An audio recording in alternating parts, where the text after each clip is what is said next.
আসসালামু আলাইকুম বন্ধুরা, তোমরা সকলে কেমন আছো? আশা করি অনেক ভালো আছো। আলহামদুলিল্লাহ, আমরা তো সকলেই ভালো আছি। তো বন্ধুরা, গুড মর্নিং সবাইকে জানাই। তো সকাল সকাল মিনি ব্লগ শুরু করেই দিয়েছি। তো আজকে কি করছি সেগুলো সবই একটু বন্ধু তোমাদের সঙ্গে শেয়ার করতে চলেছি। তো মিনি ব্লগে সবাইকে স্বাগত জানাই। তো চলো বন্ধুরা, দেখতে থাকো। এখন আমি কি করছি বলো তো? এখন আমি চা বানাচ্ছি। তো চলো দেখতে থাকো। তো দেখতেই পাচ্ছ বন্ধুরা, এখানে চাটা বানাচ্ছি আমি। এই যে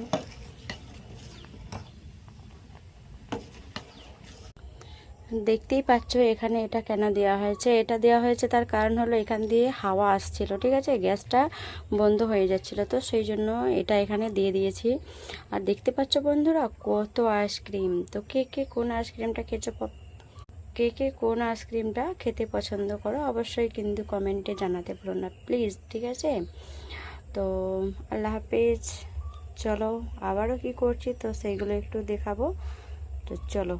তো বন্ধুরা দেখতেই পাচ্ছ, তো সকাল সকাল তো সব কিছু কাজই আমি বন্ধুদের সঙ্গে শেয়ার করলাম। তো এই দেখে নাও, এখন আমি কি করেছি, এখন আমি ভাতটা চাপিয়ে দিয়েছি। তার কারণ হলো গ্যাসে ভাতটা করলে কিন্তু অনেকটাই গ্যাসটা পুড়বে। তো সেই জন্য আমি কি করলাম, এখানেতেই আমি কিন্তু ছোট চুলার মধ্যে একটা মাত্র কাঠ দিয়েছি, ঠিক আছে, একটা কাঠ দিয়ে কিন্তু ভাতটা চাপিয়েছি। আর আজকে কী কী রান্না হবে বলো তো বন্ধুরা? আজকে হচ্ছে ডাল, মানে ডাল আর ডিম দিয়ে করব, ডিম ভাজা দিয়ে ডাল দিয়ে করব, ডাল ভুনে ভালো করে ওটা রান্না করব। আর হচ্ছে একটা সবজি থাকবে, তার সঙ্গে আছে আলু ভাজা। তো বন্ধুরা আজকের মেনুটা কেমন হয়েছে বলো তো? বাঙালিদের ডাল ভাতেতেই অনেক, তাই না? তো ডাল ভাত আমাদের বেশ ভালো লাগে, আমাদের বাচ্চাগুলো তো সবাই কিন্তু খুবই পছন্দ করে কিন্তু, ঠিক আছে বন্ধুরা। ডাল হলে পারে আর আলু ভাজা হলে আর তো কিছু চাই না, ঠিক আছে। যাই হোক, তার সঙ্গে তো একটা ডিম রাখতে হবে। ডিম তো তরকারির মধ্যেই পড়ে না, তো কি করব, তবুও রাখতে হয়। তো যাই হোক, এখানেতে রান্নাটা হচ্ছে।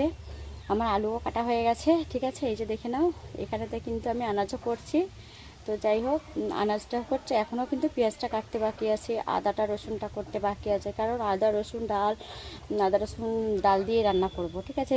একটু ডালাতে আদা রসুন দিলে একটু কিন্তু ভালো লাগে। তো বন্ধুরা যাই হোক, মাজা ধোয়া সবই কমপ্লিট হয়ে গেছে, এবারে ঘর দুয়ার গুছানো হবে। তো ঘর দুয়ার গুছিয়ে তো ওই যে দেখতে পাচ্ছ বন্ধুরা, এখানেতে এখন গ্যাস ট্যাস ভালো করে সব মুছতে হবে। আর বিছানাগুলো এখনও কিন্তু উঠে নাই, ঠিক আছে। ওখানে যা জামা কাপড় ছিল, আজকে একটু রোদ্রু বেরিয়েছে, তো রোদ্রু বেরিয়েছে, তো সেই জন্য জামা কাপড়গুলো কিন্তু আমি সব বাইরে বের করে দিয়েছি, সব মিলে দিয়েছি ভালো করে।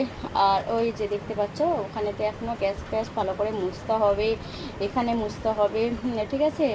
তো যাই হোক, তোমরা বন্ধুরা আমার এই মিনি ব্লগ ভিডিও তোমাদের কেমন লাগছে অবশ্যই কিন্তু কমেন্ট করে জানাতে ভুলো না। দেখতে পাচ্ছ বন্ধুরা, মেহেন্দিটা করেছি, তো কেমন লাগছে? তো আমার মেয়ে পরিয়ে দিয়েছে, ঠিক আছে, আমার মেয়ে পরিয়ে দিয়েছে মেহেন্দিটা, কেমন লাগছে অবশ্যই কিন্তু কমেন্ট